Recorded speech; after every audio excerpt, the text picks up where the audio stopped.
Hindi sapat na nasa kamay nilaan lang ang pagamutan.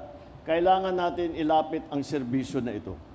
Noon pa man, sinabi ko na, kahit anong ganda ng ating ekonomiya, kahit gaano karami ang trabaho o taas ng sweldo, hindi ito nararamdaman ng ating mga kababayan kung may iniindang sakit.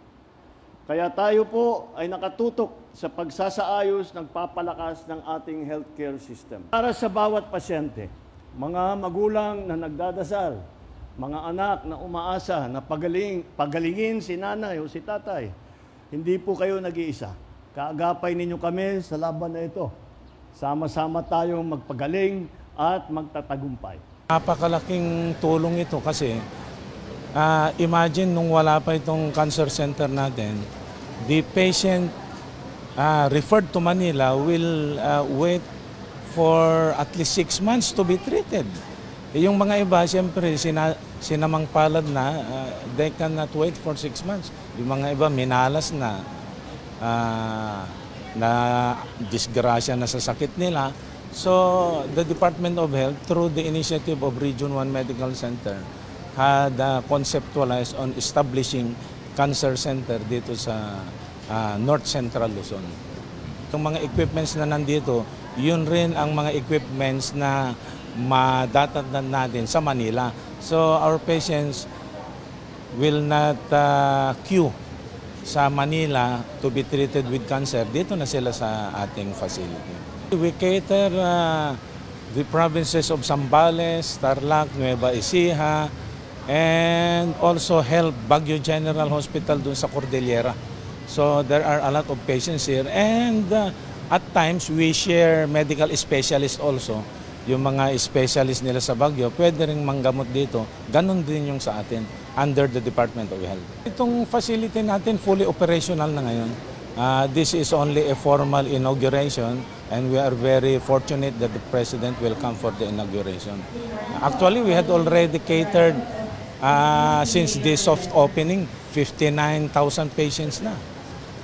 And we cater at least 80 consultation and treatments daily dito sa ating facility. The commitment of Region 1 Medical Center and the Department of Health is iparating sa mamamayan yung ating serbisyo medikal. At ang serbisyo medikal na ito, kagaya ho ng ating Cancer Institute, ay libre sa bagong Pilipinas. Para sa amin po dito sa Pangasinan po, malaking tulong po na may naitayo po dito sa Dagupan. Kasi kadalasan po yung mga may cancer pumupunta pa sa Maynila, may nahihirapan po sa biyahe. So malaking tulong po na may naipatayo na po dito sa malapit sa amin po, dito sa Pangasinan. Maraming salamat sa ating mahal na Pangulo na naitayo po ito. At maraming matutulungan po dito sa karating ng lalawigan po ng Pangasinan. At sa DOH din po, maraming salamat po.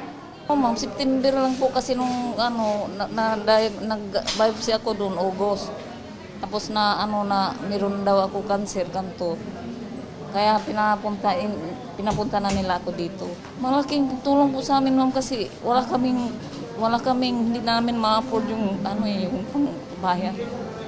Sana po tuloy-tuloy ng ganito, ma'am, para kaming walang pambayan, pwede kaming malibre. Last May 8, 2025, the President signed the Republic Act increasing the bed capacity of this hospital from 600 to 1,500. It's a very significant occasion because May 8, 15 days after, which is today, effective na po yung Republic Act. So it's now a 1,500 bed. So we are now expanding the health services of this hospital. As far as the Cancer Institute, instead of the people from the north, instead of going to Metro Manila, they don't have to go to Manila, they will just come here. So the health services is now nearer to our people.